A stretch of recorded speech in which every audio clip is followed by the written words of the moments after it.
New Hampshire Outright is New Hampshire's oldest LGBTQ plus organization, and we're the only one in the state of New Hampshire who focuses on LGBTQ plus youth and families.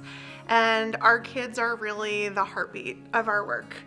So we work in 3 different buckets to serve, support, and advocate for LGBTQ plus youth on the Seacoast and beyond. We do work in education and training all over the state of New Hampshire, and train different schools, community organizations, hospitals, because our kids also grow up to be adults and we want them to have communities where they can be safe and where they can thrive. And we also do work at the state level in the advocacy arena around bills and legislation that impact our kids and our families. It's a really challenging time in New Hampshire on the Seacoast and beyond. We are facing a landscape here that looks harder than it has in a very long time for LGBTQ plus youth and families. And so we want our kids to have access to the spaces and places that they need to thrive. And our work continues no matter the climate, but our work is also perhaps more critical than it's ever been.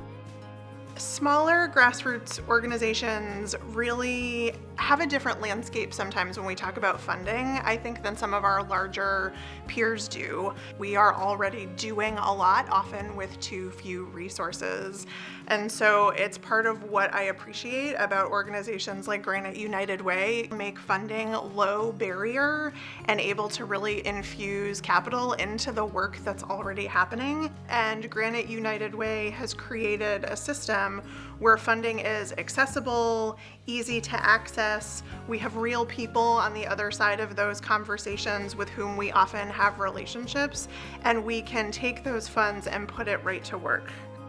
Our funding from Granite United Way has allowed us to do a couple of really critical things. Over the last couple of years, we've been able to put some of that funding into capacity building. So we are growing our staff team in a slow and sustainable way, and this funding has helped to support that work.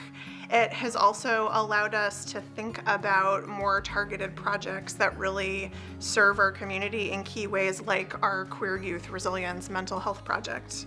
And I think it's so preciously rare in the funding landscape to have funding that is quick and responsive and easy to access. And more than once, I can say in my tenure at Seacoast Outright, we've thought of something and identified a need, but we haven't been able to get funding quickly enough to respond to it.